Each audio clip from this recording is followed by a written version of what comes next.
Setiap orang punya tempat yang selalu ingin mereka datangi. Tempat yang bukan sekedar bangunan, tapi juga menyimpan begitu banyak cerita. Buat saya, tempat itu adalah dojo. Di sini saya tumbuh, belajar disiplin, belajar menghargai proses, dan belajar kalau kemenangan tidak pernah datang dengan mudah.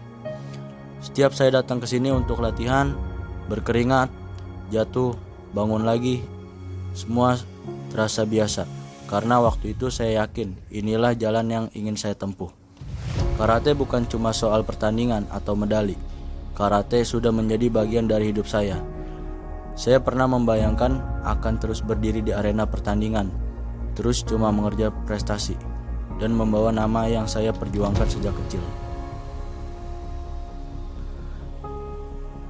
Tapi hidup ternyata tidak selalu berjalan dengan sesuai rencana.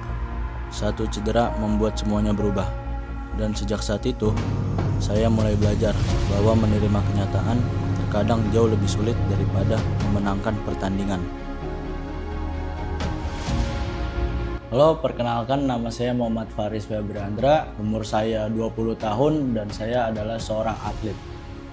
Waktu itu mulai karate itu kelas 1 SD. Awalnya itu cuman ikut-ikutan teman, tapi lama-kelamaan jadi suka dan lanjut sampai sekarang. Yang membuat tertarik tuh karena ngelihat karate itu seru ya, pukul-pukulan, berantem-beranteman daripada berantem di jalan kan. Ini kita berantem tapi dapat prestasi yang bagus gitu.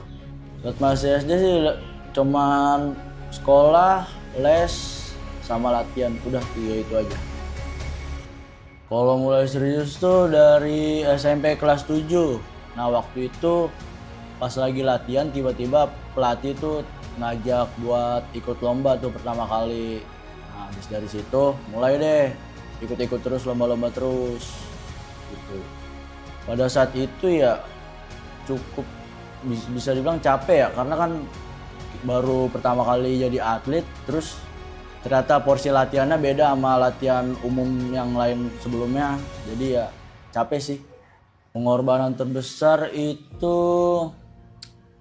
lebih ke ini, jam mainnya tuh berkurang karena waktu itu keterbatasan bentrok sama latihan kan, jadi mainnya ditinggalin terus fokus di latihan aja. Yang paling berkesan itu pas O2SN tingkat nasional SMA 2023, itu sih yang paling berkesan.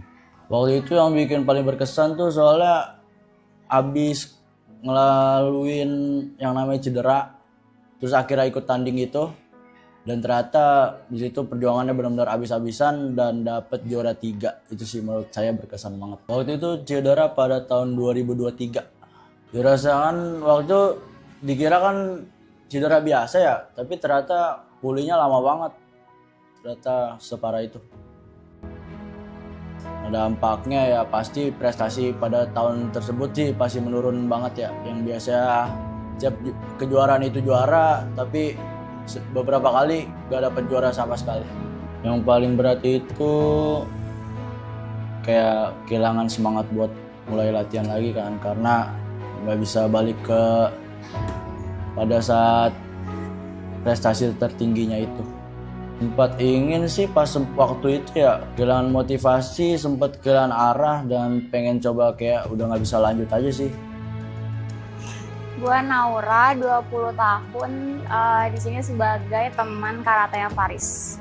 Sebelum cedera sih Faris cukup rajin latihan, tapi mungkin sebelum cedera dari segi latihannya masih kurang rapi ya, masih kurang berhati-hati gitu setiap gerakan. Setelah cedera cukup signifikan. Gerakan yang dikeluarin tuh dan defense yang dilakukan Faris lebih hati-hati daripada sebelumnya dan lebih rapih buat menghindari cedera yang udah pernah dilakukan. Waktu itu pas masuk kuliah kayak ngerasa hidup tuh ternyata nggak sebagai atlet aja sih. Yang membuat fokus karena mikirin masa depan, fokusnya ke pendidikan sama pekerjaan. Itu sih yang ngebuat pola pikirnya berubah.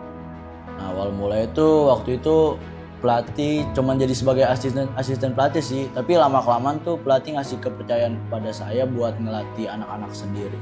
Itu sih yang dirasain sih. Awalnya cukup nervous ya karena baru pertama kali kan terjun di dunia ngelatih, tapi lama kelamaan sih seneng karena ngajarin anak-anak kecil tuh bikin jadi semangat lah buat ngajar.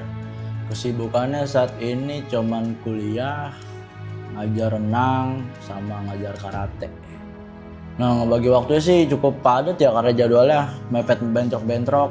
Jadi waktu itu pas balik kuliah nggak langsung nongkrong tapi langsung pulang, ganti baju, terus ngelatih lagi, terus malamnya juga lanjut ngelatih lagi. Itu sih. Pelajaran terbesar dari karate itu, karate mengajarkan saya disiplin dan tidak mudah menyerah. Dan saya juga tahu bahwa semua hal itu tidak berjalan sesuai rencana.